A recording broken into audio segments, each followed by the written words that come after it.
Good, good. Everybody's good. All right. I appreciate everybody's time. We will start here shortly. We still have folks joining us.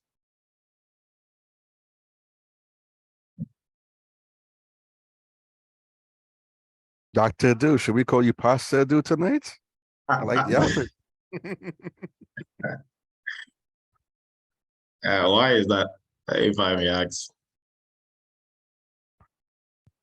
All you need is the white collar. Oh, because of all the yeah, I know, right? Yeah, that's a good one.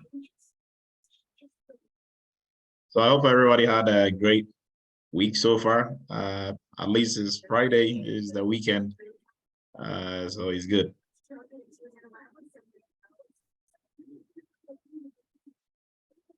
So tonight we have an interesting discussion, still on AI, and we'll be looking at machine learning and how it is impacting the tools we use in cybersecurity, right? So, when we have a panelist group of cybersecurity professionals from within the Eretmis Academy or the Eretmis family, who will be, giving us or their insights into the cybersecurity tools that they use and how AI is playing a role in that, right? So we are going to start time now, and as folks are joining, we will let them in accordingly.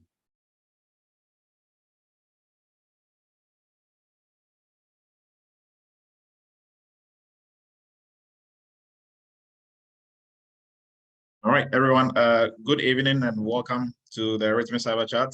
We do this every Friday night at 7 p.m. Eastern, and we welcome everybody. It is open to anybody who wants to be part of this chat and learn more about cybersecurity, and aspiring and cybersecurity professionals are all welcome to partake. If you are new to the Eretmis family, you are welcome. We are a big cybersecurity family, and we embrace and encourage everybody to take part in our discussions. And if you have any questions, any concerns, you can bring it up. And we are here to help. And this community is very supportive. So if you are new, we have a WhatsApp group that we are going to post in here for anybody who is interested to join. I think we are almost like 700 or 650. Well, right, and very supportive group. If you have any problems, issues, concerns, you can always put it in there. And every program that we are organizing, we also post it in there, so you have the opportunity of knowing what we are doing and be part of it, right? So everybody, you are welcome once again. Like I always say, Friday night, you could have been anywhere, but you chose to be here with us. So we are also going to make sure your time is not wasted, and you are going to gain something out of this conversation that we have. So whilst we're waiting for our panelists to all join, I think some of them got off work late. So we are going to start with some background into AI and machine learning. I know this is not the first time we are looking at AI. We looked at Chat, GPT, and we are going to look at other aspects of AI as we use it now. So welcome once again. This is Cyber Chat. We are starting time now. So you are also welcome. This is brought to you by Eretmis Academy, a cybersecurity training institute based in New York. We do all our training virtually or remotely. And I'm going to be your instructor presenter for this. I'm Dr. Emmanuel Edu, for those of you who might not be familiar with me. I'm a former United States Army captain. I'm the founder of Eretmis Inc. and Eretmis Academy. I'm the CEO of Eretmis Inc., which is the QSA company or a cybersecurity consulting company. We specialize in PCI DSS assessments and audits. So we are auditors, if you want to look at it that way. And we also do PCI cybersecurity consulting in all other aspects of cybersecurity. Now, I love to teach. Obviously, I taught at University of Maryland Global Campus and CTC, Central Texas College, and some of my certifications are what is on here. So if you need help, you need to talk to me. I'm very reachable, easy to reach. The numbers was going to be posted in there. You can, we can talk offline. So today's topic, we are looking at some of the most powerful cybersecurity, AI, and machine learning tools. But before we jump into the tools themselves, there's a whole variety of them. We are going to look at AI and machine learning as its effects on cybersecurity. So this is going to be a very interesting topic. We are going to leave the floor for everybody to also contribute as we move along. So before we start, like we normally do, I think for the past month or 2 months now, we will look at some cyber news for the week, and then we will jump into introduction into AI and machine learning, and then we'll look at why it is needed in cybersecurity and some of the use cases. And then we also look at some of the benefits of using AI, and we'll look at some of the tools, the most useful tools or the most powerful ones. And then our panelists are also going to chime in and add to it, and everybody will be invited to also add the experience with AI as it pertains to the cybersecurity side. Okay, so with cyber news, we are looking at the first news that we are looking at is a vulnerability with the CVE number 2019-18935, and this vulnerability affects, or this attack, or like this vulnerability that attackers are using to exploit systems. It affected a government agency, their IIS server, and the software that has this vulnerability is Telerik. And so Telerik, if you're not familiar with it, is one of the platforms out there that we use for software development, mobile app development, right? So a government agency is using that, and there is a vulnerability that was found way back 2019. I'm not sure why the government agency still has this on their servers without, patches being installed. And attackers were able to get their way, or they were able to breach a government agency system using this vulnerability. And obviously, for government agencies, for somebody to breach them, it's not going to be a script kiddie.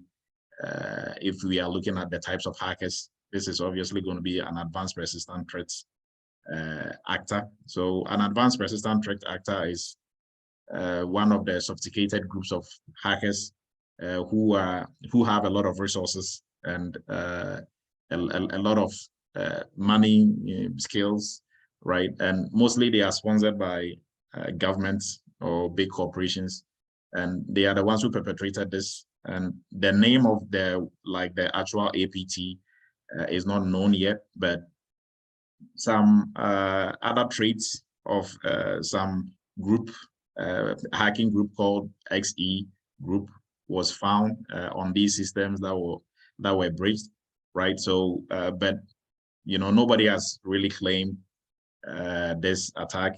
Anybody from the list of APTs that are well known now. So, and this was detected by FBI, CISA, MS, ISAC. And it was detected that since between November 2022 and I think January 2023, these attackers were able to get onto the government net, or get onto this government agency network, and they just stayed on there, right, until they were detected, right? But this vulnerability is not a zero-day vulnerability. It's a vulnerability that was found 2019. So mostly with the CVE labeling, if you're not familiar with the CVE labeling, every vulnerability, every known vulnerability has, let's say, a serial number that we use to track these vulnerabilities. And all known vulnerabilities can be found in the National Vulnerability Database that is kept by the United States government under NIST. So is the NVD, so National Vulnerability Database. All known vulnerabilities are there, so you can go there and check this out. And also, you can use that to do vulnerability research and find out what solutions or what measures and that we can put in place to help mitigate this. But obviously, with such vulnerabilities, a patch from the software owner, so Telerik, Rick in this instance, will be enough to solve this problem, right? So this is not a zero-day vulnerability. It's a vulnerability with a solution. So if you allow yourself to be breached using such a vulnerability, then I think you have yourself to blame, right? So this is something in the news. The government the government agency dropped the ball on this one. So now let's also look at Bytes 3.0. So Bytes in the news again. And for those of you who are not familiar with Bytes, is one of the ransomware attacks that attackers have been perpetuating for a while now. I think, I'm not really sure when it came. I think 2019 or 18 is when they surfaced on the attacks space. And now they have it as ransomware as a service.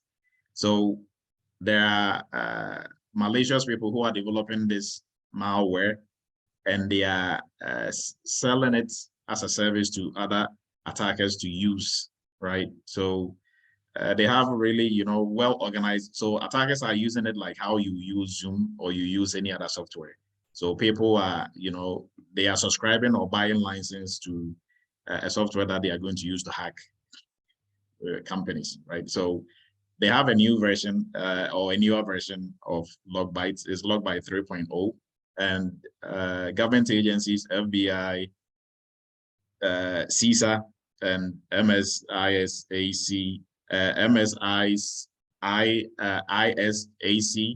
they are all warning about this new version of Bytes that is out. So, organizations have to pay attention and stay on the right side of security, do everything right in order not to fall victim to this form of attack, right? So that is the second cyber news that we are putting out there. So you can look more into this if you are interested. But we are going to jump into our topic for tonight, which is artificial intelligence and machine learning and how it impacts cybersecurity. Right? So, and before we move on, if you have any questions, you can please post it in the chat and we will address it as we are moving along. Okay. So I know when we looked at chat GPT, we talked about artificial intelligence, what it's about, but we are going to go back to it again today and then build from there.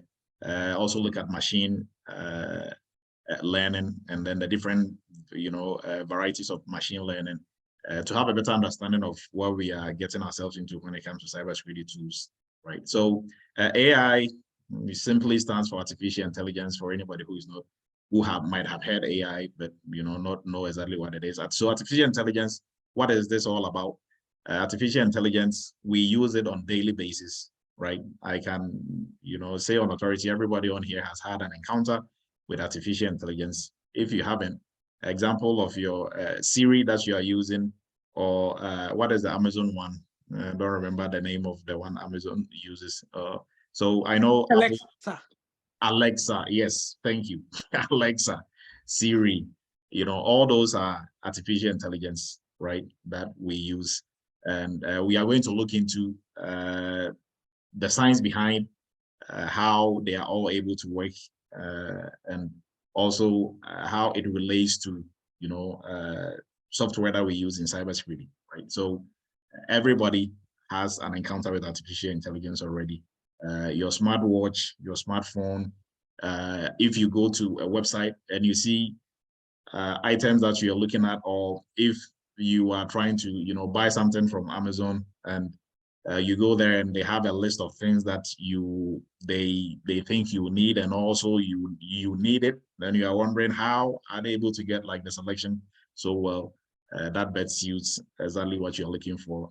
All that is partly from artificial intelligence, right? So artificial intelligence simply is a computer system or a system performing a task that a human being is supposed to perform. So a system that has been trained to kind of mimic the intelligence of a human being, right? So an example of some of the things artificial intelligence can do is voice recognition or recognizing speech. That is why Alexa, when you say, Alexa, what time is it? Alexa will be able to tell you exactly what time is it. How are you doing today, Alexa? It will give you some really funny, I'm doing awesome, and say some really smart stuff, right? All that is part of artificial intelligence. It's been trained to do that, right? It's just doing all that from a set of database that has been setup right into the system for it to be able to do that. So making decisions, artificial intelligence can also make decisions. Understanding language, example of what I gave, right?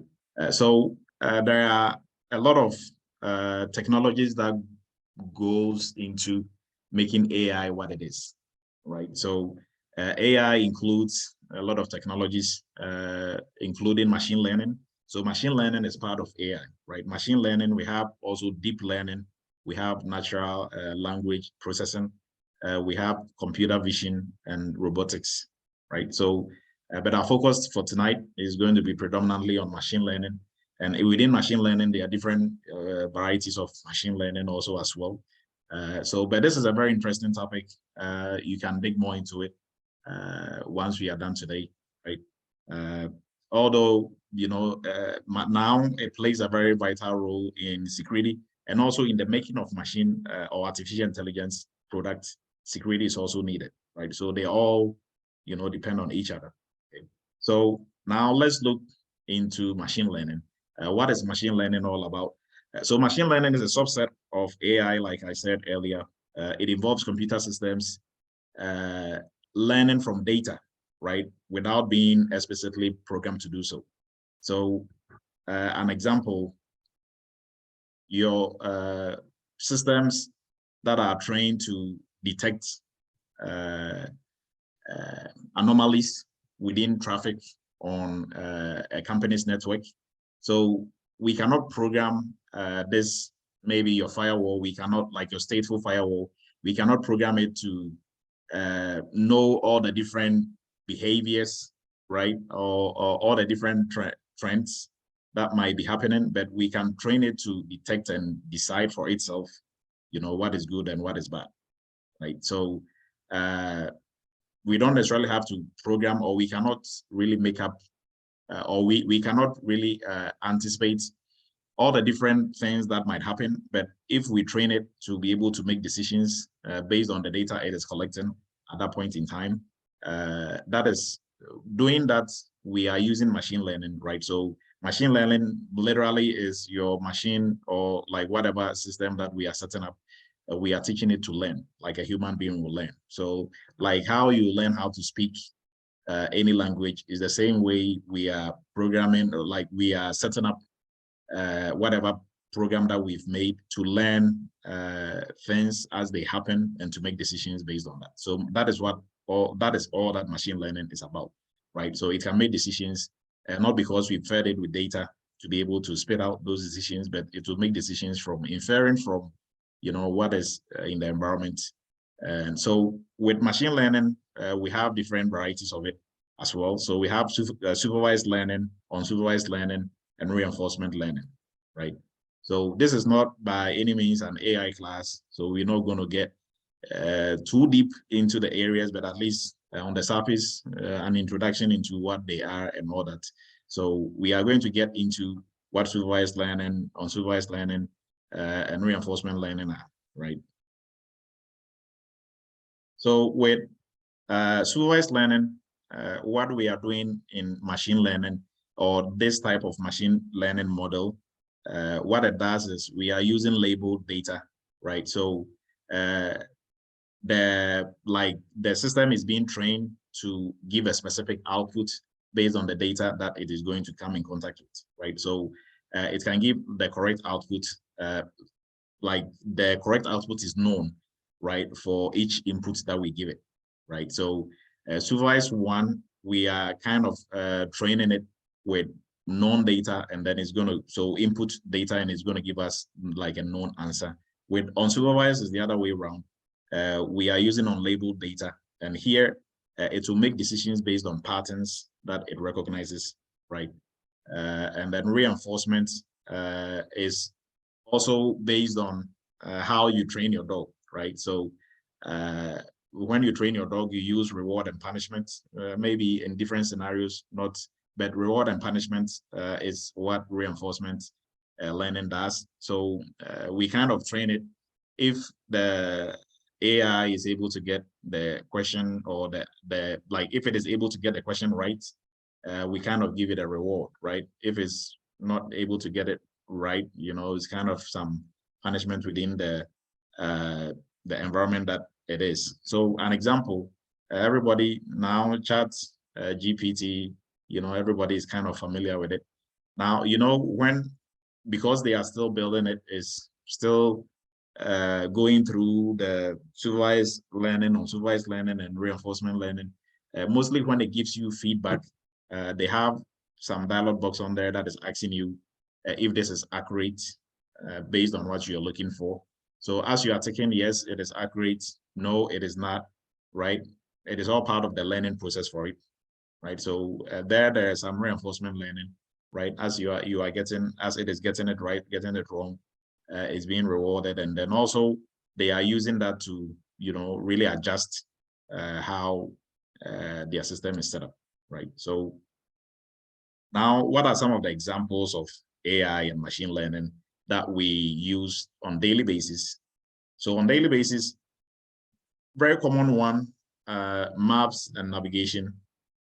So your Google Maps, your Apple maps that you have, or any other software, map software that you have, is all using AI and machine learning.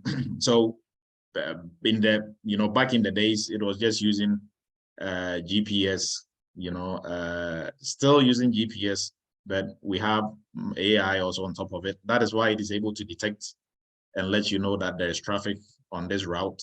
This is going to be the shortest route.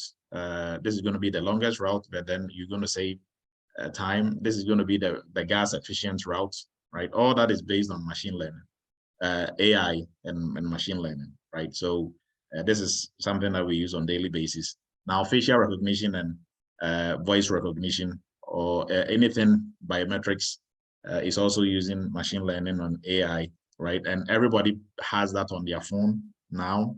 So you are able to just look into your phone and it's open. You don't have to type in anything or put in a pin, right? Text editors and auto corrections. We have that. I think now WhatsApp has it where if you type and it's wrong, it just gives you some auto correction. Now, how is it able to do all that? That is based on AI and machine learning, right? So the system has been trained and fed with a lot of information, and now it's able to pick up on things that you want to type, and spellings and stuff like that, and also grammarly, right? And there are similar ones. When I was doing my PhD, I was using, that was when Grammarly has just come out, and some other ones. I don't remember but there were some pretty good ones. I don't think they are now as popular as Grammarly, but all those are some of the use, or like some of the benefits that we get from AI and machine learning. Now, search and recommendation algorithms, like I said, if you use Amazon or you use any other service to purchase stuff, they are able to pick up on your behavior online, what things that you are buying and what they anticipate you needing or buying. So a typical example for, I think it was Target, they had one operational manager, I don't remember his name, but I think he was way ahead of the curve when it comes to machine learning and AI. He had them develop a software whereby things that you were buying, they were using that to infer other things that you might need, right? So if they saw that you started buying baby stuff, right, they were able to detect or use that to predict, you were buying pregnancy stuff, they will use that to predict when the baby is possibly due, right? So, and if you were just buying it as a gift, they were also able to detect and see that, okay, you're probably giving it to somebody. So by this time, the person you gave that gift to, their kid will be at this age. So when they are sending brochures out, they had, let's go back. They would tailor it to you, but you might be thinking it is the same that they are sending to everybody, but it wasn't, right? All that is part of that. Now, chatbots, they are very common now. If you go to most websites, something will just pop up, and then an AI will start talking to you if you need assistance. And for most organizations, they use that as well now. If you go to their website, or if, like, typically for airlines, Delta, they have that. If you are calling them, they'll ask you if you want to do text message. And with the text message, you'll be communicating with an AI for them to get a lot of information before they transfer you to an agent. right? And that really helps to save them time and also to cut down on costs in employing a lot of, call center folks. Now, digital assistants, example is what we're talking about, Alexa and Siri and, all those social media. So how is Facebook, when you post something that violates Facebook's community rules and regulations, they will automatically block what you posted. How are they doing that? It's not people who are doing that in real time. It is all AI and machine learning, right? And then also ePay. Now banks are able to detect fraud way ahead of time. Example, if somebody just stole your credit card and they are trying to make purchases, out of the threshold that you normally, use to purchase stuff, the system is going to block it, and they will send you an alert for you to know, hey, this is what is going on, right? So all those is from AI and machine learning. Right? So now let's look at AI and machine learning as we will use it in cybersecurity, right? So organizations are struggling with protecting their infrastructure. Attackers are also smiling because they are also using AI and machine learning to perpetrate the attacks. Now, how will organizations be able to use AI and machine learning to help secure their security posture? It is what we've been using so far and what has been helping. And we are going to break down all the different areas and the different use cases. So AI and machine learning, they are in a really, I wouldn't say a really good spot, but they came at the right time. I'll put it that way, because now it is able to help us prevent threats and attacks in real time. And how that is done is what we just looked at. The science behind it is everything that we just talked about. Now we are going to look at exactly the use or the ways in which AI and machine learning are used in cybersecurity on the defense side, right? But before then, let's look at some statistics about companies, their perception about AI and machine learning. So research was done, and 61% of organizations admitted that they could not have identified critical threats if they didn't have any AI integrated systems or AI integrated solutions, right? 69% of companies also believe that AI is necessary for or will help them in responding to cyber attacks. And then also for the AI industry, it is anticipated that the AI industry is going to grow by $46 billion by 2027, right? So AI or AI and machine learning, its use and its the benefits that we are getting out of it on the cybersecurity defense side, it's only going to go up, right? So AI is also combining AI and security is something that you can also look into, as you are building your career as a security professional. You can't do that without actually paying attention to AI as well.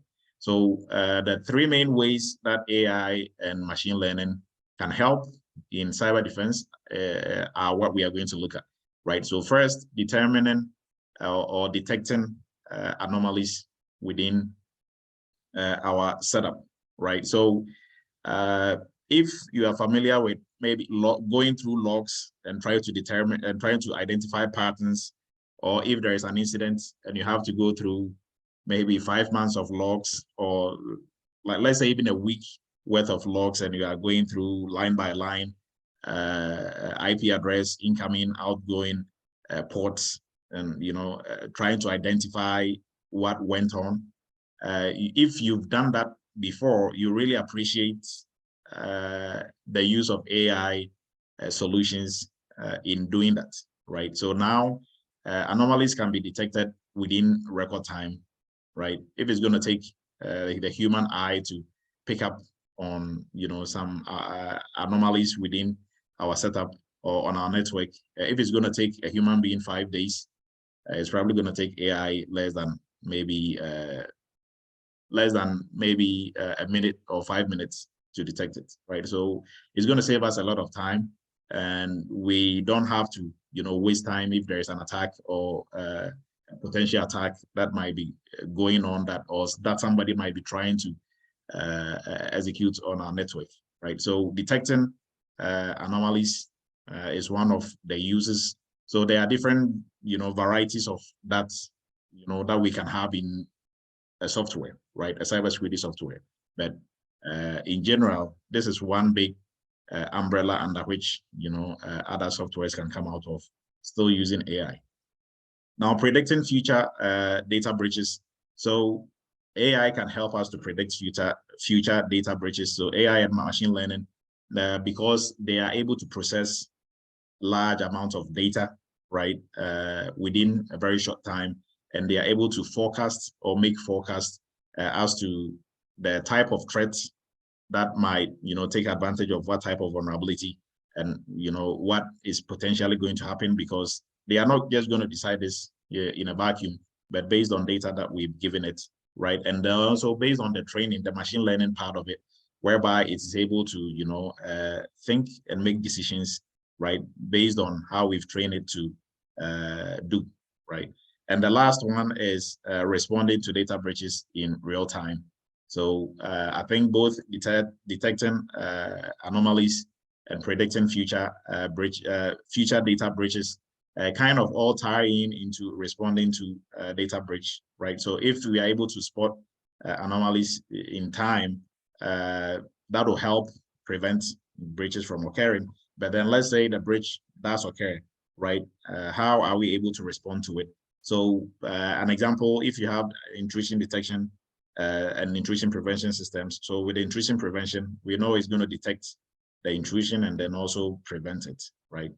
Without human input, right? So that is an example. There are other solutions out there that will do the same. And there are some that will even create a patch for whatever software, like whatever vulnerability that is being taken advantage of, right? Without any human input. But although alerts will be sent to the human part of the equation, but then by the time you get it and respond, maybe the AI would have taken care of it already or have tried to take care of it.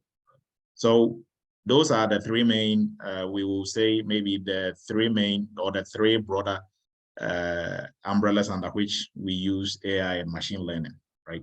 Now, let's look at some use cases of using AI and machine learning in cyber defense. Now, when we talk about use case in cybersecurity, we are talking about situations, right? Or scenarios under which we will use AI or how we are able to use AI. So everything that we are going to look at here can all be categorized and, bundled under the three main broad umbrellas that we looked at. Right? So the first thing that we will look at is scoring network risks. So AI helps us to score or rank risks within our systems or within our infrastructure, right? So that is one thing that AI can help us to do. And then also detection of intrusion. So like the example that I gave with intrusion detection systems and prevention systems and other SOAR tools, and other tools that are out there, we are able to detect intrusion way earlier than we will normally have if it was people monitoring it, right? So now AI is not necessarily going to, do away with the job of SOC analyst, but AI tools.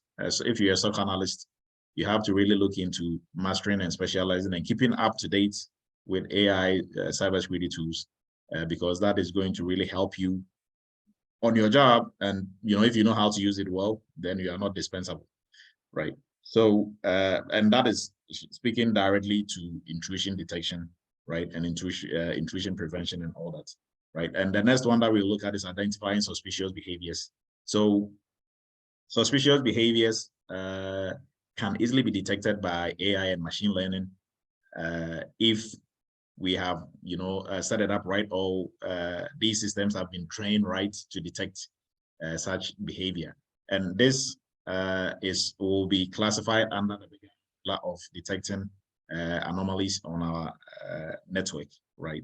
So an example, if the traffic flow within your organization mostly at 12 noon, you know, is maybe, if you are just looking at it in percentages, it's around like 30%, right? So that is average, so 30 to maybe 40%. Now, on like today at 12 noon, the system detects, or your firewall detects traffic coming in, and is over like 120%, you know, the volume that it normally receives.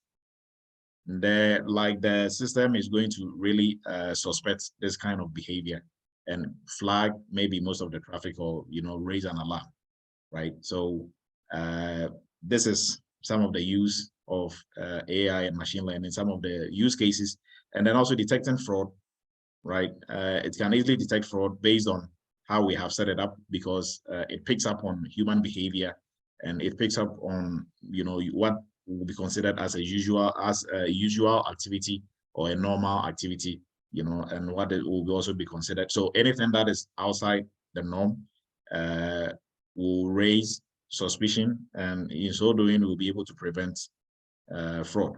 Okay. Now, the last one that we'll look at is discovering malware, which is really a pain in the behind for most organizations today, especially ransomware, right? And we just look at the new, like we saw in the news, there is a new version of Bytes, right? And Bytes, now the company that does it, they are selling it or licensing it to people as if it was like Windows Office or like something on those lines, or like Zoom, right? And people are using that to perpetrate attacks, right? So if we have AI and machine learning but based software that we are using in cybersecurity that is able to help detect or discover malware before it infects our system, or even if our system has been infected, it will be a step in the right direction. And we have these tools there now, right? So sometimes some of these malware will really, you know, sit and make themselves comfortable on your network, hide in there before you'll be able to detect it. But if you have a really good AI and machine learning based cybersecurity tool, you'll be able to detect this and really, you know, kick it out of your network or your infrastructure as soon as possible. So with that, we are going to look at some of the benefits of using AI or machine learning based tools in cybersecurity, right? So first, we are going to look at cost. So obviously it is going to lower cost, and we'll look at some data or a report by IBM whereby companies that are using AI and machine learning cybersecurity tools, when they experience a data breach, it costs them $3 million less than organizations that are not using AI or machine learning systems, right? So we will look at that statistics here shortly, but AI increases the speed of detection and responding to attacks. It lowers the cost, IT cost overall, because AI will be doing some of the manual labor, you know, in an automated fashion. So we don't need as many people to be doing some of those manual stuff. So in total, it will be reducing cost. Also, it increases the effectiveness of people working within the cyberspace. So for security analysts and everybody working in security, you become more effective if you have a tool such that is backed by AI and machine learning. And then also, not so the effectiveness is also going to depend on, you know, who is using it, but this is like the tool itself will be good. So whoever is using it, if well trained, will become very effective, right? And also improving the overall security posture of the organization. AI will help improve the security posture, overall security posture of the organization, because of everything that we've talked about and we've looked at, right? So this is the report that I was talking about, this IBM Data Breach Report. Everybody can take a look at it. You can Google it, IBM Data Breach Report. It gives you a very great insight into data breaches for 2022, right? So these are some of the highlights of it as it pertains to AI and automation tools and machine learning. So like what I just talked about, for organizations that are using AI and machine learning tools, when they experience a breach, it costs them $3 million less than organizations who are not using AI or machine learning tools, right? And then something else that is outside just using AI or machine learning tools, for organizations that are taking incident response seriously, organizations that have, like an organization that has an incident response team, and not just the team, but the team also practice, or they do tabletop exercises on a regular basis. When they experience a data breach, it costs them $2.6 million, less, or they save $2.6 million on average than organizations who are not taking incident response seriously. So for everybody on, or for the folks who are our interns, who just went through the incident response project that we did, this is something for you to also keep in mind, right? So I kept stressing on organizations who pay special attention to incident response and take it seriously. Even when there is a breach, it's not going to be as grave.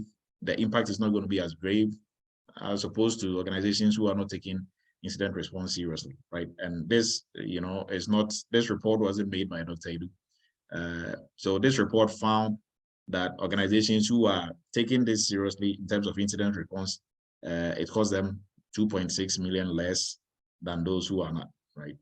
And if it was my organization, I would love to save the 2.6 million, right? So I'm going to take, because it's not going to cost you 2.6 million to take incident response seriously, or to have tabletop exercises, to have an incident response plan, have a whole program set up that is a very oiled engine that can be spun up at any time, right? So, and then also for organizations that are implementing zero trust architecture, they save on average $1 million than those who do not practice that, right?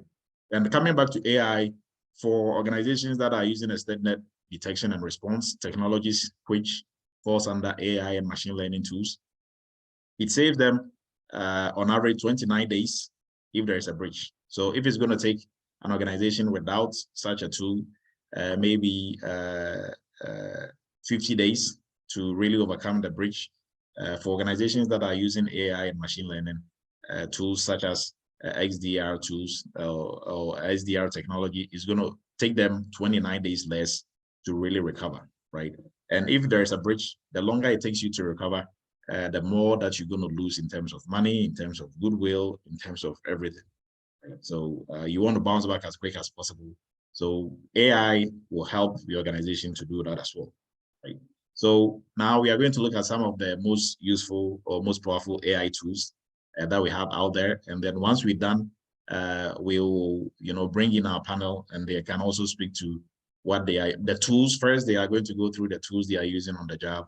And then, we will discuss the AI aspect of it and how it is able to help them do some of the things that if they were supposed to do manually, will take them time and a lot of pain, right? So there are a lot of AI tools on the market now. Some, every day there are new tools coming up, but the principle behind how these tools work is AI and machine learning.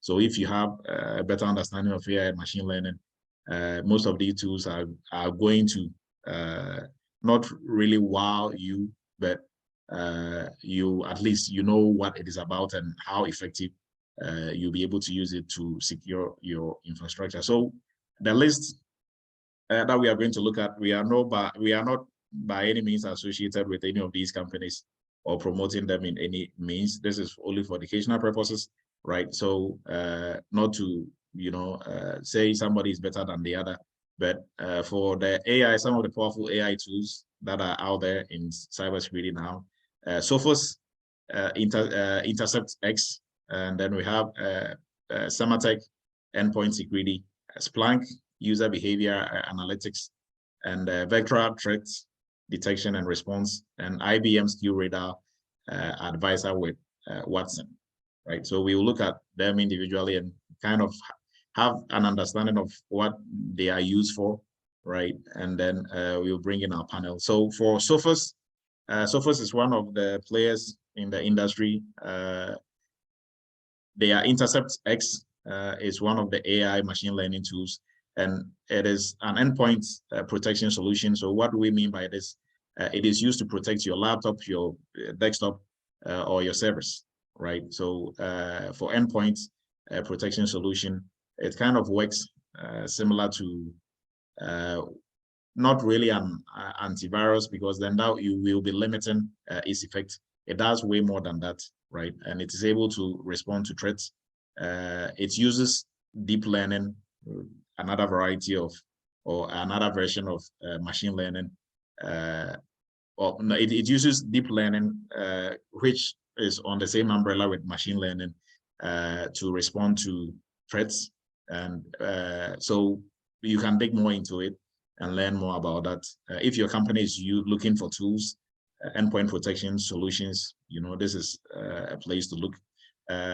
Sematech endpoint security, this is also one of the machine learning tools, and everybody knows, or if you're not familiar, Sematech, they are really, their stronghold is on the antivirus and anti-malware side of the house, right? That is their specialty. And their tool, this tool, the endpoint security, obviously is also used for malware prevention, and it uses AI and machine learning to help fix any vulnerabilities that it might find, and also give you alert if such anything malware is detected. Right now, Splunk is also known for being one of the key players within the security industry, and they are, like one of their biggest tools is the Splunk SIM tool, right? They have different varieties of Splunk tools, but the SIM tool is the biggest. So when we say Splunk, everybody's mind just goes straight to their SIM tool. Now they have user behavior analytics tool, which also falls under AI and machine learning. So this uses unsupervised machine learning to model how different users act. So it's kind of, as the name suggests, user behavior analytics. It picks up on your behavior on, on the network, and it uses that as a baseline. So anything that, goes above the baseline is deemed an anomaly. So the system will react accordingly, and it will prevent such anything that might try to take advantage of your network. It will try to prevent that, right? So that is number 3 on the list. Now let's look at the last two. So the last two, the Vectra threat detection and response. This platform also uses AI and machine learning to detect attackers across different environments. And then no matter the size, or no matter how quiet the attacker might try to be on your network, it is able to fish it out. And based on a lot of data, that it is using to do this detection, threat detection and response, right? Now, the last one that we'll look at is QRadar. So QRadar, IBM's QRadar, right? QRadar is also QRadar itself. IBM QRadar is a SIM tool, and IBM, everybody knows IBM, right? They are one of the biggest players in the IT space, and they are also very a big player when it comes to the cyber security space or information security space. QRadar is one of the big SIM tools that kind of go head in head with Splunk and Archer and the rest. But they have the QRadar advisor with Watson. So Watson for IBM, Watson is kind of their Siri, or their the other one from Alexa is kind of their Siri or their Alexa, right? And that's in combination with their QRadar advisor. They use that with the backing of AI and machine learning to help also maintain a secure network, right? And they kind of do more on the side of the SOC side of the house, right? So for security operations center operations, they are able to automate most of the things that are done on that side, right? So that is, like I kept saying, if you want to really excel on the SOC aspect of the house, you have to really dive deep into some of these tools, right? Even the ones you are not used to, mostly when you go to the websites for these companies, they will kind of walk you through how to use it. And also there will be free versions that you can download and use and practice. Right? So for anybody who is interested in becoming a SOC analyst, look into these tools as well, and not just these 5 that we listed. There are a whole list of it in the 50s and 100s, probably, if I'm not mistaken. But there is a whole list of it, right? So not what we just listed is our top 5, right? Most powerful AI and machine learning tools that are out there on the market today. But there is a whole list of it out there. Okay. So now we are going to bring in our panelists, and they are going to speak to what they are doing on the job. So first, we will just pick everybody's brain on the tools that they are using, and then we will also, leave the floor for them to talk about how they think AI and machine learning plays a role in the tools that they are using. So our panelists, if you are here, let me unshare my screen. Please go ahead and you can raise your virtual hand, and then we'll call you one after the other. And everybody who is going to speak, they are all members of the Eretmis family. They all came from other industries, right? Switch into cybersecurity. Some be working for 2 years plus a year and change, right? So we have our own in-house resources that we are going to use. So I'll let Bernice go first. She's the one who raised her hand first, and then Raul will go, and everybody else who is part of the panel can also raise their virtual hand. And then once we're done, we'll look at the questions in the chat. Right. So go ahead, Bernice. Yeah, good. Thank you, Dr. Edu, for this opportunity, and good evening to everyone. So my name is Bernice, as Dr. Edu has said. I am information assurance analyst for one of the federal agencies. So currently, the tool that we use is Archer, which is a GRC tool. We also have another in-house tool that we're using, but the main tool that is used for our RMS process is called Archer, which is a GRC tool. So it's used for other things. We have different models. So the Archer can do so many things. It's used for, currently we use it for our A&A processes. That's the authorization and the assessment process. It's also used for policy management, also for security operation, threat management, and continuous monitoring.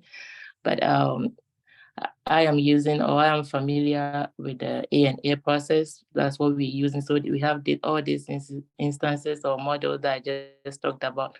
But on my department, as the compliance department, that's the C aspect of the GRC, we are responsible, or we are familiarly or using the A&A model, that's the assessment and authorization process, implementing the 6 RBF process to be NIST or FISMA compliant. So that's a little bit about the tool that I'm using on the job. So with all that Dr. Edu has said, I believe the AI or the machine learning comes into play in all the aspect of the risk management framework that we do using these tools. So like the categorization aspect of the RMF process, the tool help us with the categorization of the process. So like automation and analyzing of large amount of data, and also detection of anomalies. So like normally, let's say if you take the traditional way, you have to do categorization of the systems.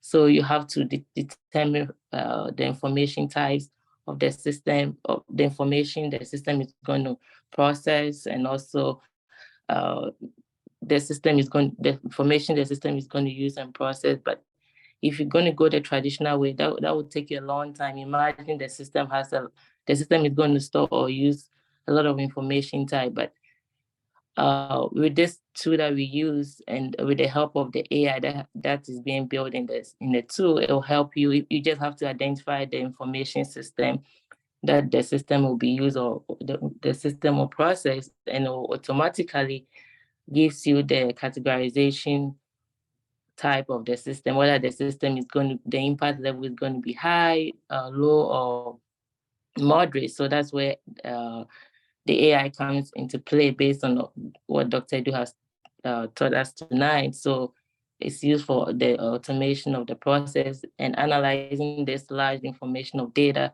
So with a click of a button, you just have to input your information type, then it will generate the impact level or the security categorization of the system. Then when you come to the control selection, which is based off your first process categorization of the system, so you have to select the controls.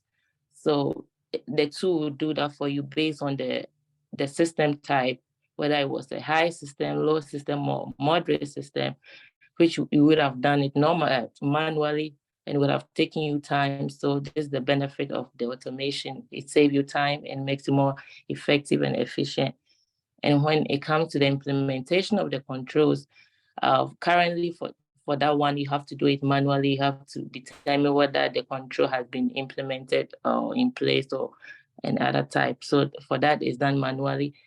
It hasn't been automated yet. But when it comes to the assessment, and you have to do the control assessment. So the good thing is that after the control has been assessed, the automation process and the anomaly detection also come into play, which help us save time, because after you assess the controls that were not satisfied, we call them other than satisfied. That means they were not either implemented correctly or other issues that were detected by the security control assessor. So automatically, the tool will generate the vulnerabilities, we call them finding. It will automatically generate a finding for you. That it will tell you it's a vulnerability because it wasn't assessed correctly. So because it was detected as a finding, it will generate. It tells you that it's a vulnerability or it's a finding that needs a risk decision, and it allows the stakeholders to make that decision whether they will remediate it or they will accept the risk. So it also helps us with. So it's kind of the two help us know the anomalies in the control assessment based on what the assessors put in the system. So it helps in that aspect with the anomaly detection. And also when it comes to continuous monitoring also. So even before that, some of our same tools are also integrated with our GRC tool, which also generates alerts based off the findings from the assessment and also based off findings from our security operations. So in that aspect, the AI also comes into play with that. So, and also with the continuous monitoring, also we keep monitoring the system even after it has attained ATO. So when the ATO is coming, the ATO expiration is coming due, since we have this automation in place, it alerts you ahead of time that you need to, I think 6 months, you need to start working on your ATO for the next ATO decision. So it also alerts you 6 months ahead of time, and it guides you through the process. And also, I think that's it for now. If Dr. Edu has any. All right, Bernice, thank you for that input. So I'll let Ernest go next because he also kind of works in the similar space. So Ernest, you can introduce yourself. My name is, people call me Katanomin, others know me as Ernest. So I've been a member of this group since latter part of 2019. And then I've benefited a lot. I work in the same industry with Bernice. I work in one of the most powerful federal agencies in the US, where we deal with critical and then sensitive information or data. So whatever Bernice has taken her through, I know some of you would get confused about what she's talking about. Basically, most of the federal agencies or the organizations, what they do is that they have a lot of systems. Let me give you one example. Let's say Boeing or Lockheed Martins. Lockheed Martins is a federal contractor who builds the fighter jets for DoD and the rest. So whatever they are developing for the DoD, before DoD will put that system into operation, that system will have to go into what we call A&A process or assessment, because it's like you are going to write an exam. After the exam, somebody will have to examine you, mark you, and then give you a certificate. So in the olden days, we used to call it authorization and certification, but now we call it as assessment and then authorization, where you can receive an ATO at the end of the day. So every system will have to go through this process. And looking at how big these industries are, for example, in my organization, we have a lot of systems, like 60 systems that people will have to manage. My role in my organization is an ISSO, which is a Information System Security Officer. So I am in charge, or I have to make sure that we have a good security posture for the organization. So anything that boils down, anything that relates to security, whether technical or non-technical, I have to make sure that everything goes on well, because they will tell you that the system belongs to you. So you work with what we call stakeholders. So a stakeholder could be an authorization official, an ISO, who we normally call information system owner. So the system that you are working on, it has an owner. So you are the representative of the owner in your organization, and then making sure that the system goes through successful assessment and then implementation. So we rely on the RMF process, which is 7 currently. So Bernice left 1, the new process we call the preparation, which has been added to make it 7. So you go through all this process: categorization, selection of security control, implementation, assessment, continuous monitoring, and all that. But the tool that Bernice is using, I'm also using the same tool, but mine, we have asked the company, that is the RSA Archer company, to build a specialized one for us due to the kind of data or information that we are using. We are dealing with space information. We go into space, and then we route information from the space to the ground. So anything that goes wrong will become a national security issue. So we have to make sure that everything security, everything about risk is dealt with very, very comprehensively. So I'm bringing my point to the last process, which is a continuous monitoring, because once we are doing a continuous monitoring, that means the work or the job does not end. After you have received your certification or an ATO, it doesn't end there. You have to still roll over, start all over again, assessing your system. But when it comes to the continuous monitoring, one thing we do there is that we use a lot of tools. So in my organization, we have like 13 tools that we are using, but I'm not going to go through all the 13 tools. I'm going to take about 3 or 4 that we use for our work that helps us in terms of the AI and all that. One of the intrusion detection systems tools that we use, we call it McAfee or Red Seal. This is a very powerful tool that looks on your network, make sure that there is no anomaly on the network, because it has been configured in such a way that anything that becomes an alien, the system will automatically detect it and then deal with every anomaly on the system. Another one tool we use is called 4Scout tool. It is also used as a user and entity behavior. So anything that's good, so with this 4Scout, it helps to detect insider threats. So anything that the system sees as an insider threat, it will automatically bring it out. So there is a capability or an inbuilt AI within all the tools that we are using.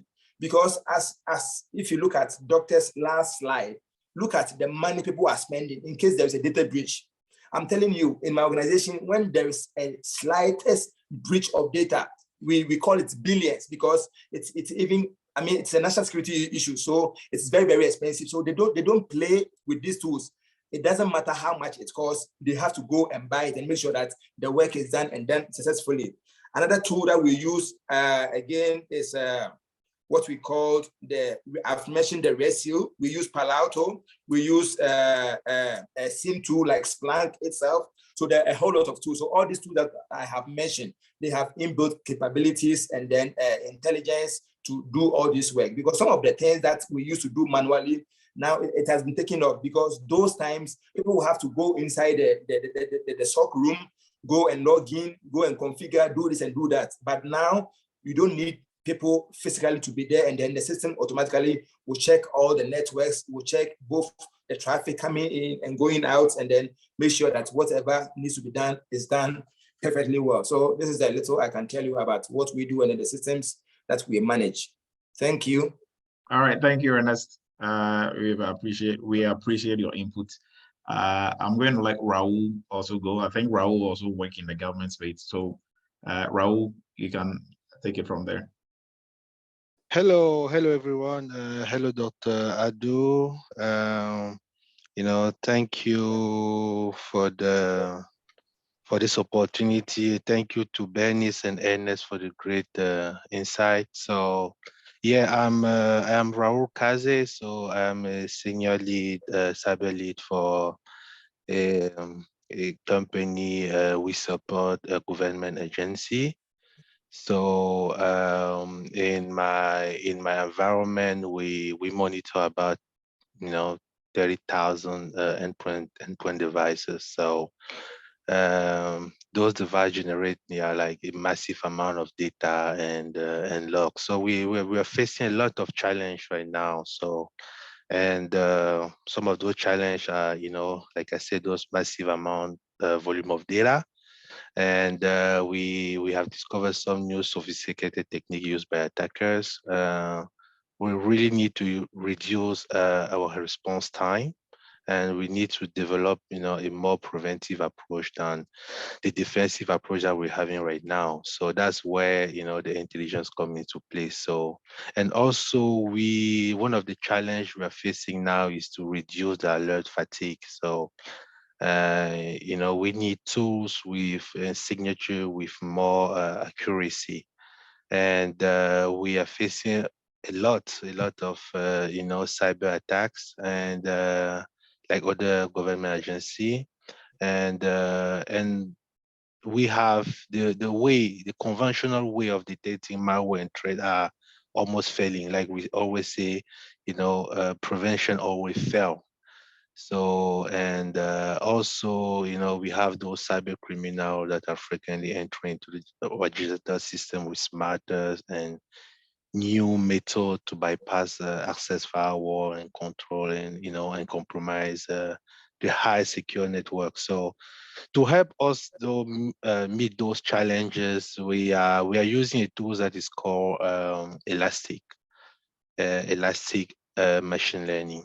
So Elastic machine learning is natively built into Elastic platform. This shows how important is the topic that we're talking about tonight.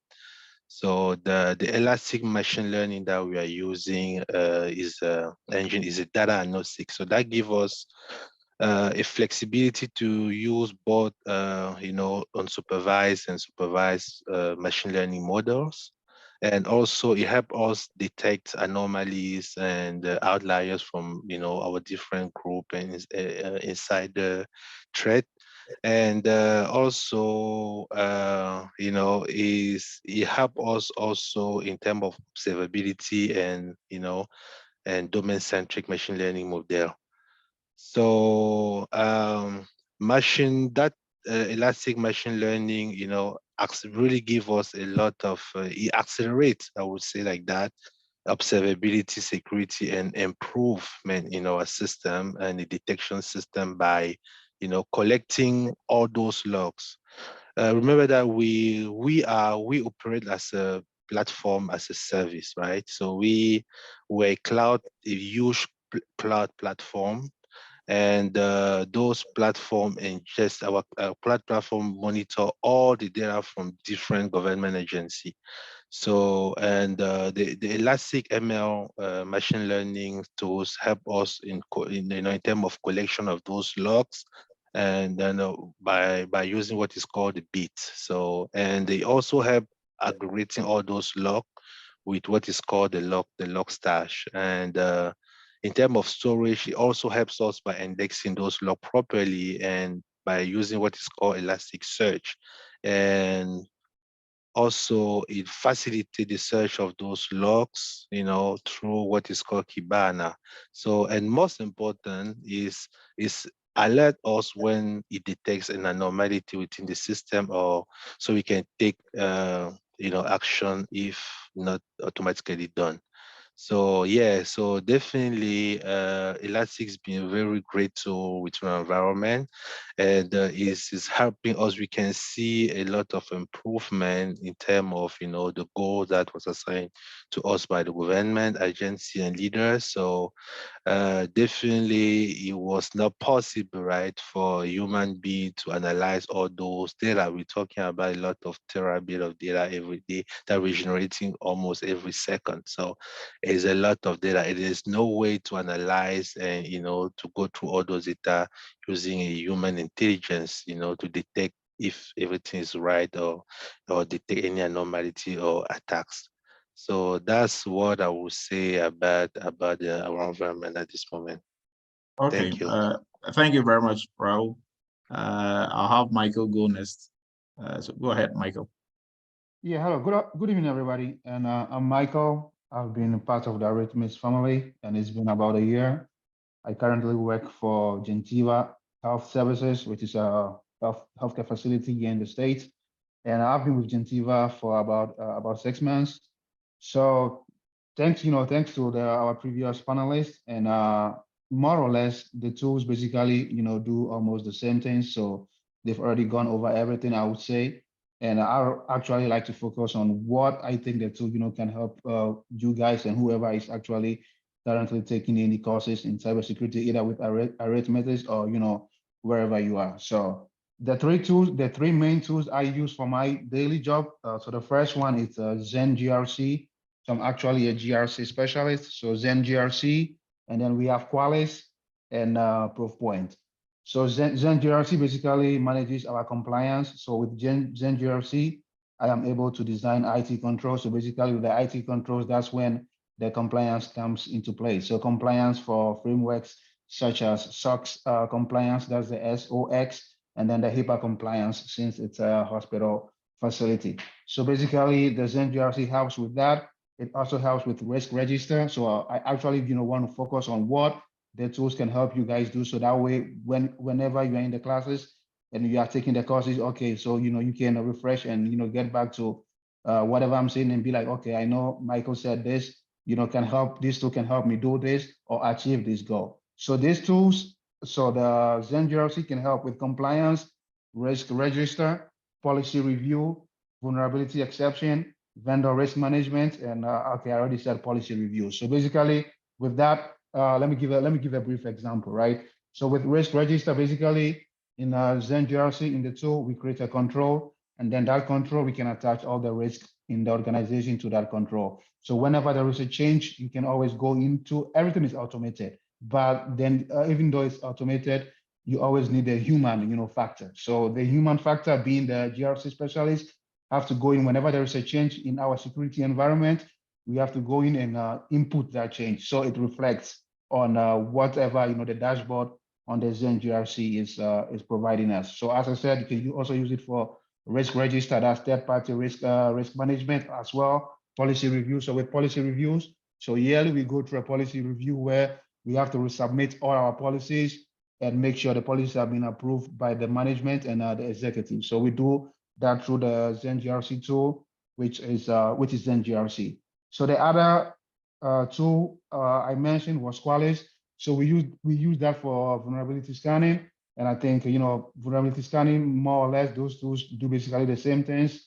So I'm not going to go over that, but I would like to go over the Proofpoint. So with Proofpoint, basically, it manages our PII and PHI data, right? So PII, every information which is unique to an individual, and we know PHI, is the health data of our patients. So basically, we don't want those, those data flying around the net or the networks or flying around unsecured networks. So basically, Proofpoint helps us with that. So how does Proofpoint helps with that? So whenever there is like any data, any PII or PHI leaving our systems, the Proofpoint tool is going to flag it, right? So once it flags it, it's going to flag it and it's going to send me an alert that, hey, like Michael, like there is like this user or this nurse or this doctor is sending out PHI or PII for some reason. So then it's my role to go into the alert and reach out to whoever the user is and be like, hey, why is this data leaving our system? So then they have to give me a business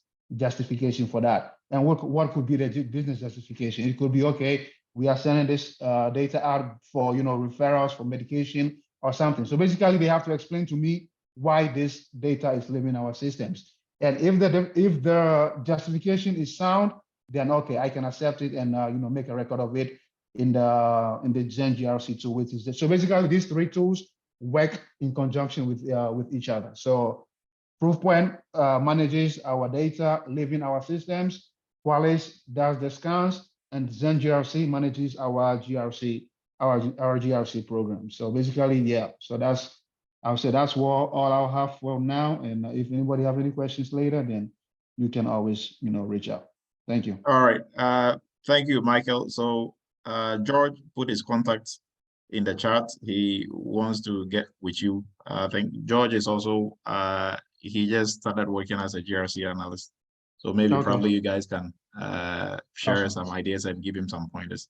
All right. So I'll let Isaac go, and then Kenny will go. Go ahead, Isaac. Good evening, everyone. My name is Isaac. I have been with the Eretmis since about 2019, 2020. And I definitely have all the praise that I can say for Eretmis and Dr. Adu. I am an infrastructure and security analyst for a biopharma company with a global footprint. So you can imagine the attacks that we have. Our attack surface is quite big. It's quite broad. And I was very impressed with this topic that Dr. Adu presented today. Incidentally, this tool, one of the main tools that we use is what you mentioned, Sophos. So we use Sophos. It's a whole suite. It's a whole suite of tools. They call it Sophos Central, and Sophos Intercept X is just one of them.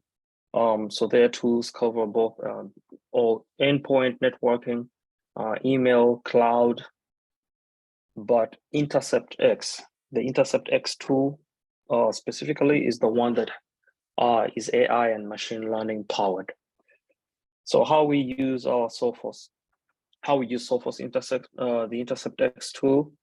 First of all, as Dr. Adu has mentioned, this tool utilizes a deep learning neural network to conduct deep analysis and to determine if a file is safe or malicious in 20 milliseconds. I realize you mentioned about the absolute insane amount of time that AI actually brings into the field in under 20 milliseconds before it actually executes that particular file. So this definitely helps me and the other analysts on my team in executing our duties in a way that Sophos also helps us automate many tasks that we can't often handle manually. As I mentioned, we have a global footprint. There is a lot of attacks that come through to the system, but Sophos helps us to automatically detect even unknown workstations and servers and any other hardware on the network. In this, I mean, you can easily spin up a virtual machine if you want to, maybe a test environment to test out something before you actually release it into production, and you can forget about it. And another person, another team can do that and forget about it. And before you know it, you have what we call a virtual sprawl. You have so many workstations in the virtual cloud that you actually don't use. Those are all potentials for an attack. So Sophos definitely has helped us detect any unknown workstations and virtual machines. The best thing I think I've realized with Sophos that it can help us. It has really helped us to detect patterns within large quantities of data, as the previous contributors have mentioned. When you find yourself dealing with an enormous amount of data, that we as humans, we cannot analyze, we cannot see in real time. For example, detecting key patterns of hackers, posting emerging threats, on the dark web. The machine learning aspect of AI is able to dig deeper into the dark web and find if an attack being hatched and take care of it before it even executes. It's just so mind-boggling, because so AI powered systems like Sophos, they can analyze malware based on inherent characteristics rather than the old school signatures. For example, if a piece of software is being designed to rapidly encrypt files at once, that is suspect behavior. And if it takes steps to hide from maybe some observation or vulnerability scanners, then that's another sign that this software is actually, this particular piece of code is not meant for good. So AI will dig deep into that and protect the endpoint before even the malware executes on that. And the beauty about this Intercept X tool, it can actually reverse some of the encrypted, or most of the encrypted files that can get encrypted by malware, they can get reversed. So that's another good thing about AI, and particularly Sophos.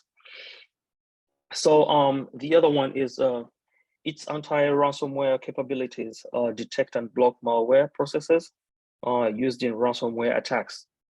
And also this has definitely helped us and the entire organization, the enterprise, to reduce the attack surface by controlling which apps and devices that can run in the environment, by blocking any malicious websites and potentially dangerous apps on endpoints. Since it's an endpoint kind of like detection and response, it's an XDR tool, as Dr. Adu mentioned. And also the other beauty of it, as I mentioned, Sophos is a whole suite of tools. So there is synchronized security. If you sign up, if your license is quite extensive and it covers all these other aspects, so Sophos Intercept X will work in conjunction with their firewall tools, and they will automatically isolate compromised devices, while the cleanup is being performed. Now that is intelligence, really, on a higher level.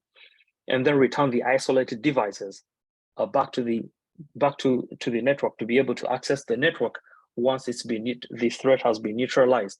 So, and that is all without the need for human intervention, for an admin to intervene and kind of like isolate this particular machine. Yes, you can definitely override and do it manually, but I mean, if this attack happens at 3 a.m., you have no idea. The system will do that, and so it does so many things, like integrating with emails, as I've mentioned before, firewalls, servers, and endpoint devices. And also the other thing that I like about it, sniffing out DGS, domain-generated algorithms, those fast flux DNS servers that attackers definitely love to use. This is like very quick to be sniffed out by the AI, because as I mentioned, it uses the deep learning enriched data to go beyond what the human brain, the human intervention can actually do. And ultimately, at the end of it all, you have kind of like a defense in depth with this powerful tool of AI that you can leverage in your threat hunting and endpoint detection and protection and overall security structure of the organization. So the other tool that we have that we use in our enterprise is called Active Wolf. As the previous guests have mentioned, they kind of like do almost everything the same, but defense in depth, you can just kind of like depend on one tool. You kind of try to diversify here and there. One tool does something else that the other one doesn't do, but overall the umbrella is the same. So Arctic Wolf and Sophos. They're the ones that we use. Yep. That's my submission. In case All right. anyone has any questions, I can elaborate further. All right, Isaac. Thank you very much. We will go to Kenny, and then Kwame, and then Sheila. Then we will open it to the floor and to the whole group, and we will take comments and questions. Go ahead, Kenny. Yeah, good evening, everybody. I'm Kenny Noisette, and I've been with the Eretmis family since 2021. I've taken a few classes with Dr. Du in the school, and I think, as Isaac was saying, it's a blessing to have this resource. So take advantage of it as much as you can. Right now in my current role, I'm a security analyst for one of the federal agencies, and we use so I'm basically in the my specialization on the security team is continuous monitoring. So I know a few people mentioned like GRC, like using the tools, so their security team, so the security of their team is compliant. So me, I'm more towards, I'd say, like the end of the cycle. So after my boss basically does all the GRC stuff, I'm the one that has to maintain the day-to-day, like hands-on tooling stuff. So we use a company called Micro Focus Fortify Web Inspect. So it basically secures like the software supply chain and protects the integrity of the code that the developers on your team are working on. And also too, basically Web Inspect is a dynamic application security testing tool. So basically it's the process of analyzing a web application through the front end to find vulnerabilities. If you don't know what a dynamic application testing tool is. And I'm just gonna break down like 3 different main differences of application security testing. So one of them is static application security testing. And that's where the technology that analyzes an application's code to identify security vulnerabilities during the programming development phase of the software development lifecycle. So that's mostly just the code, the raw source code that the developers are playing around with through the cycle. And then the dynamic application security testing, which I'm mostly doing on a day-to-day basis, is using the technology. Well, most of the technologies, they're running the testing or the operation phases of the software development lifecycle. So basically, once I'm doing the testing, the technology simulates an attack against the application and then analyzes the results to identify vulnerabilities. So basically, if you ever go online and you have a chance to, test out one of the open sites about Micro Focus Web Inspect, you'll see how the scanner, you're putting, the web page that your developers are working on, you'll put it in there, and then you'll see how the scanner will basically, it does an analysis of the whole application directory and subdirectories. It takes a short time, within probably a couple minutes, and it's just automated from then on. And it's basically going in attack mode to find vulnerabilities. And then once it's done, it tries to give you the best results that it can. And then it'll give you a guide from those results of what the developers can change at the end of the cycle. And the only down part I would say to dynamic application security testing is sometimes you'll get some false positives. but that's because it's that's the AI where it's trying to see what similar applications that we're using on a day-to-day basis. It's using its analytics to figure out patterns. So sometimes you'll have that false positive, but since we're using the tool on a day-to-day basis, and our DevOps team is also familiar with, you have to know like the OWASP top 10 for applications.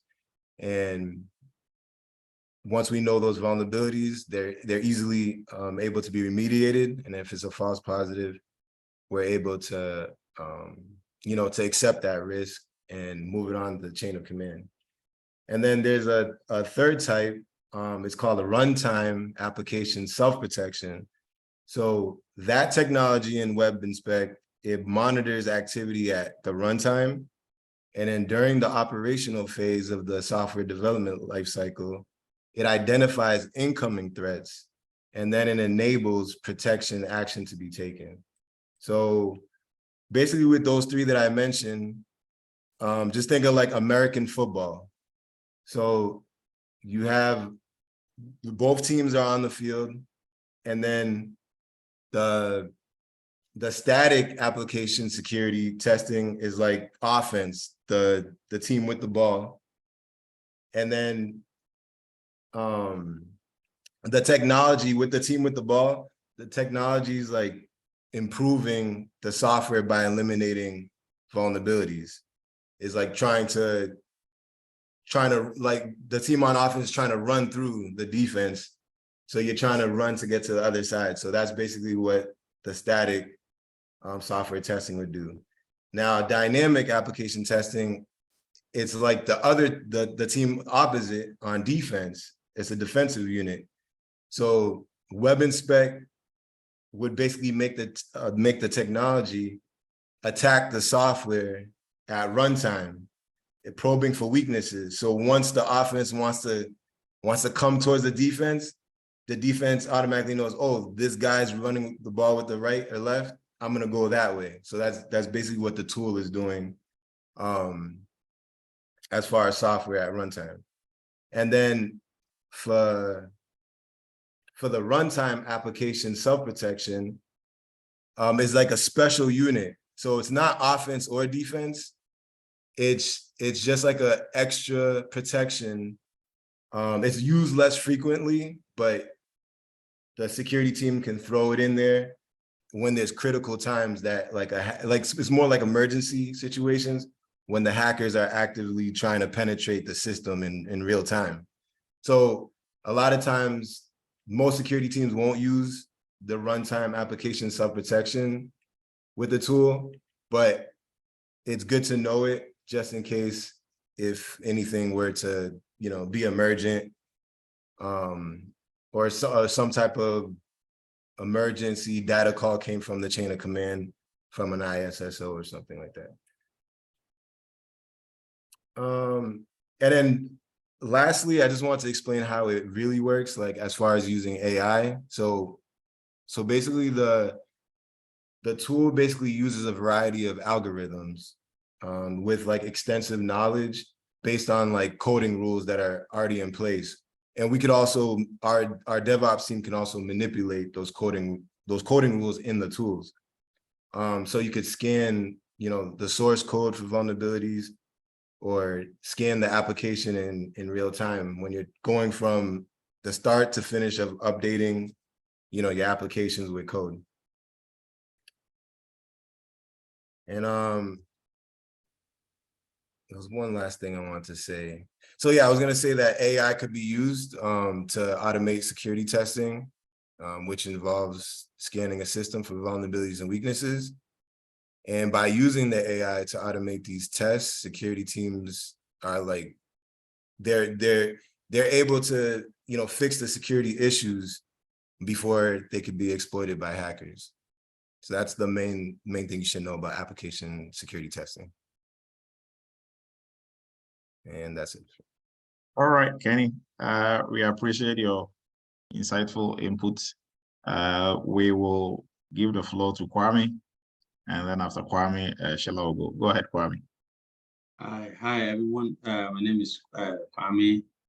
I'm a cybersecurity lead in my company, and then in my company we use a lot of tools. We have almost over 30 of them. Some of them we have like F5, Fastly, we have AWS, we have a lot of them, Cloudflare. But I want to talk about Cloudflare. The whole job, that is an AI machine that in a way like for us to understand what Cloudflare does, it's kind of like if you want to come into a store to purchase something, but then the Cloudflare is kind of like a front desk that has almost all the list of materials being sold in the store. So whatever you want to buy, they wouldn't be able to go to the back of the store or inside the store to purchase what you want, but it will bring it over to you, except one or two situations that you'll be allowed. So in that case, it avoids unauthorized users or hackers being able to penetrate into our environment, and then provides everything that you need to whoever wants to get in there. That has to be authenticated in the right. So it's the AI that is monitoring everything that everybody needs and what access you have to get into the environment. So if you are logging into an account or you want to access a site that is not approved by our company admins or the requirements that you have to require to have them, then Cloudflare will not give you the permission, but then will alert admins, and you have to take an action against whoever is doing that. So the next tool that I want to talk about too is like we use Jira. Jira is one of those things that is kind of like it keeps track of every activity that happens, any event or situations. It keeps record of our ticketing. So before even if you want to like run a server or build a new server, you have to put in a ticket, and then your information is there. The ticket, the reason why you want to build a server. So for future records, if there's a situation, if it was built right or not built right, you could fall back at a point in time, or if you want to know the procedure you use in building that server, you could keep track of it. And as one of our guys was talking about, one of our major AI machine that we use is a proof point. And then we have like an Arctic Wolf, but then I think the Arctic Wolf is the main same tool that we kind of like use most, which is also managed by me. That's my responsibility in my company, to monitor and then draw attention whenever there's an alert or anything.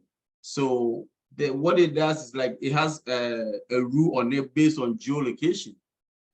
And then this access is kind of like anybody who logs into our company machine based on where you are.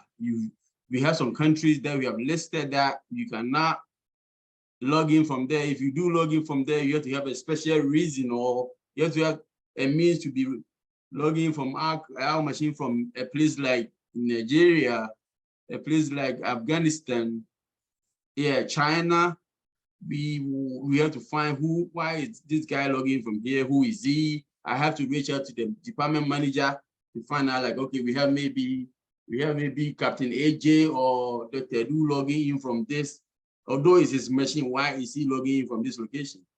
Then you have to give a reason. Maybe it's an assignment. Then you allow that he can go ahead and do it. That's a general scan, because if we were to sit and then worry about how many people are logging into a system where they are and what they're doing, it will be a tedious job. But this article does that, and then even gives you a report on some emails or some domain names that has been involved in the dark web, and then draws our attention gives you, let's say that this computer with the login, computer name, this was involved in this, or email was involved in this dark web scan. So please, when it comes to us, that way we have to reach out to the user, scan their computer to make sure their password is not compromised and there's no negative action coming from their end. It also does give us a report on any activity. This is like zero trust. No matter who logs onto the system, it will give us a list of the admin, what time he logged on, the IP address.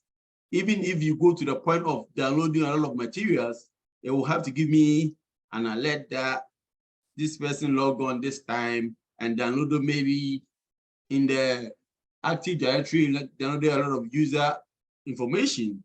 And I have to reach out to the department to find out, hey, at this time, you are the admin, did you do this? Or was somebody who got your information and then was acting like you? And then, so you confirm, then you have to close the ticket, as we are not, but we just find out what it is. So it's a form of the whole eye of our company. That is what our IT group does. Give us all the report, the scanning, and that is the job AI is helping. Most businesses keep an eye on their network. Thank you. All right, thank you, Kwame. I think last in the shoot is going to be Sheila. Sheila, you have the floor. Hello, everyone. I am Sheila. I am a regional analyst at where I work. So in my position, I don't get to use a lot of tools, but I know about tools that we use. So I do know that we've been using Proofpoint for a while, but recently we did make more acquisition. And in where I work, the Proofpoint is usually used to monitor or scrutinize emails. That is the main reason why that was acquired. But one tool that I get to actually get very close to and utilize a little bit is one tool we all know before. Because my position, I do a lot of education. Security awareness training is one major thing that we are very big on. So we do have a great amount of users that we have to monitor in terms of security awareness training. It has to be done at least annually. And so when we send it out, this tool is helping us to send set the awareness training and send it out to the users. When it's sent out to the users, we do have a particular period of time that it needs to be completed. And so as many people that it has been sent to, this tool alert us who completes it. So whenever somebody completes this awareness training, we get to know it. And it also gives us a summary of who has not completed it, especially when people are getting close, because it is a requirement for them to be able to have access to specific equipment that is given to them. And so when the time is approaching, we need to have we need to be alerted. That way we remind them of it, or we have to shut their system down. It's that important. So this tool is very, very critical for my position that we use that. I don't know if, I think a lot of you might probably be aware of what phishing simulation is. So we use this tool also to send phishing simulation.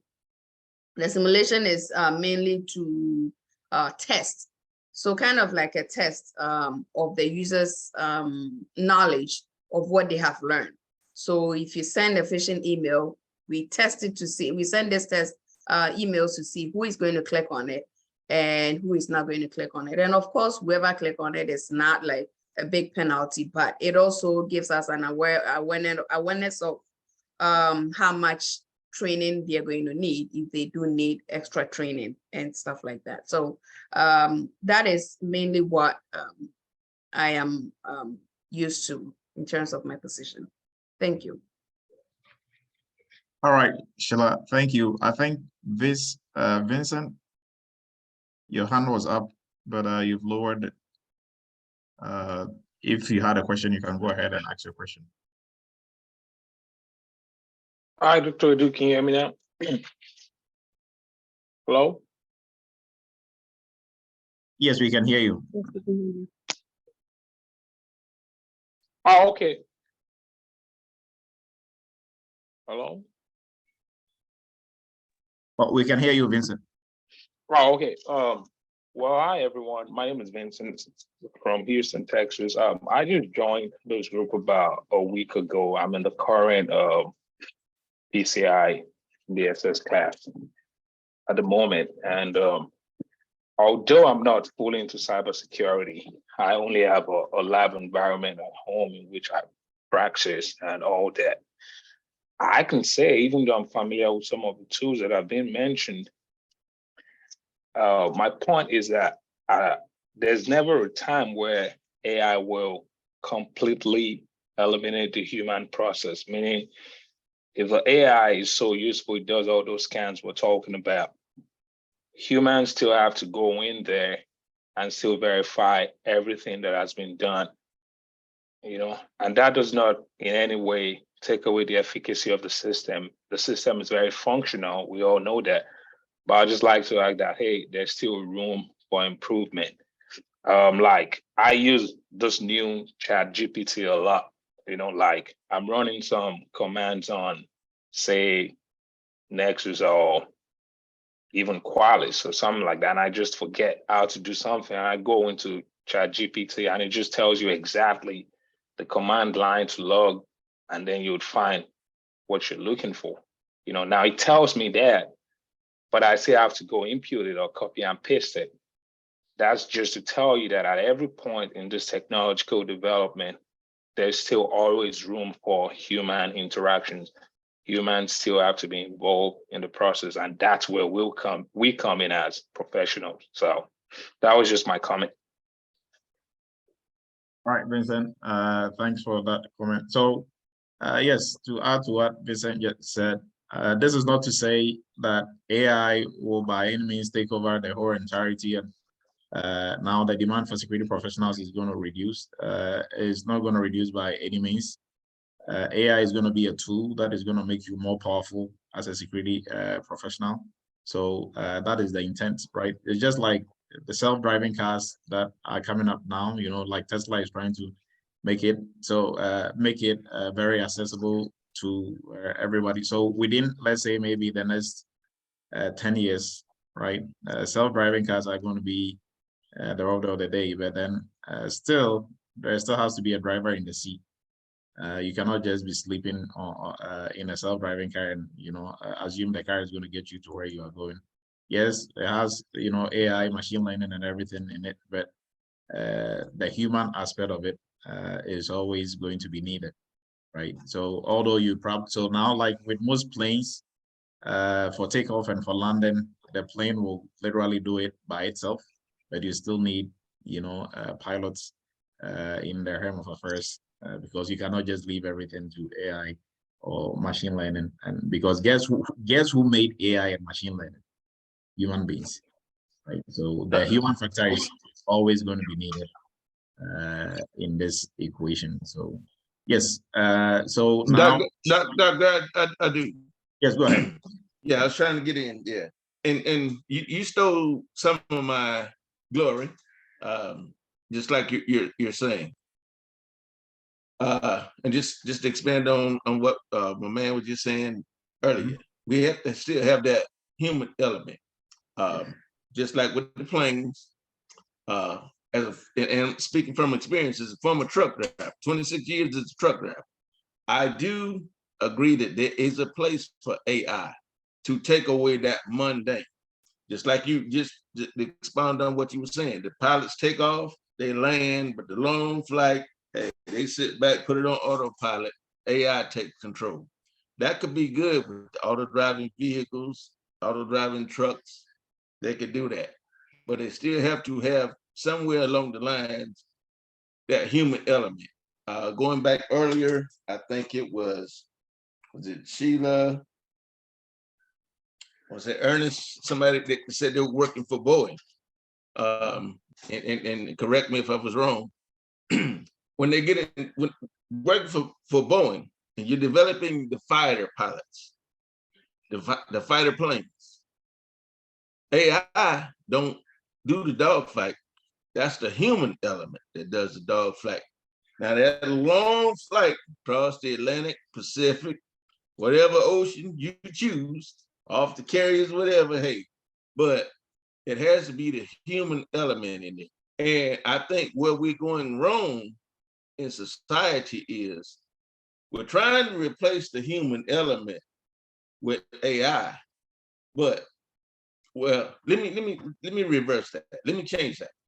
We're trying to supplement the human element with AI, but what should be supplemented is AI with the human element.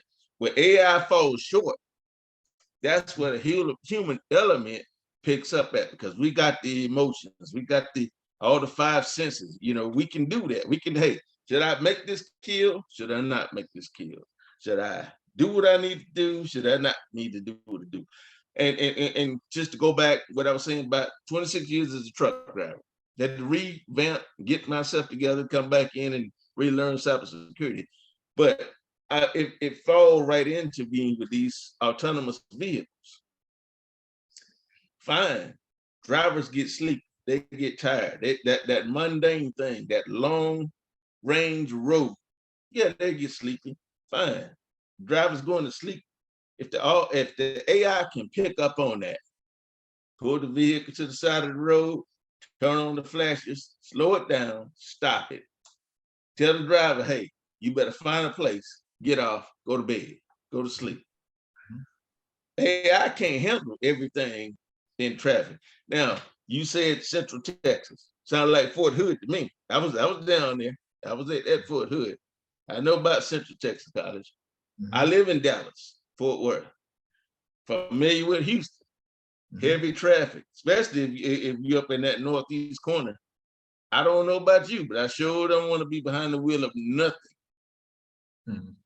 that's controlling the wheel that I'm not in control of. I mean, you can put it on PTSD, what you name it. You give it whatever acronym you want to give it. Control issues, I like to be there. But there is a place for AI. But there are some spaces that AI may have to stay out of, at least at this point. Maybe later on down the road when we get better with it. But right now, I think we're going too fast, because somewhere along the line, we'll have a regression, because all it's going to take is one accident, one major incident, where there's mass casualties. And then this whole thing will blow up in all of our face trying to push it forward, which works for us who's working in this industry, but it just might not be there right now, because everybody's not working in this industry. And I mean, all the cars are not autonomous. We still got folks driving cars that still don't operate on computer systems. I mean, you know, we got the cars still on the road from the 60s and the 70s. They don't have nothing to do with computers. So it's like you still, whatever they do, how is the artificial intelligence going to adjust to that? How is it going to deal with that? But it's going to take that driver, that person behind the wheel to deal with that. Sometimes when you're going down the road, you can look at a car, where that person is driving, how they're reacting, and just say, hey, maybe I need to slow down, because they're going to do something farther up the road that's going to affect me. And the AI might not pick up. It might just say, hey, all I need to do is stay between the lines, keep it at 55 miles an hour. But sometimes 55 miles an hour with an 80,000 pound payload is still not always in the public's best interest. Great point, Kenneth. Great point. So if anybody has an input or question, you can bring it up before we wrap it up. So now to the floor, if you have, I know Noah just joined. Like, do you have some inputs, Noah? I know at your workplace, you're not necessarily using many tools, but if you have some inputs on this one, you can chime in. But any questions for the group before we wrap it up for tonight? Oh, and there were some questions in the chat. I think most of it was addressed. So Amma was asking if ServiceNow is considered a GRC tool since Archer. Okay, let me look at the actual question. Archer is considered AI.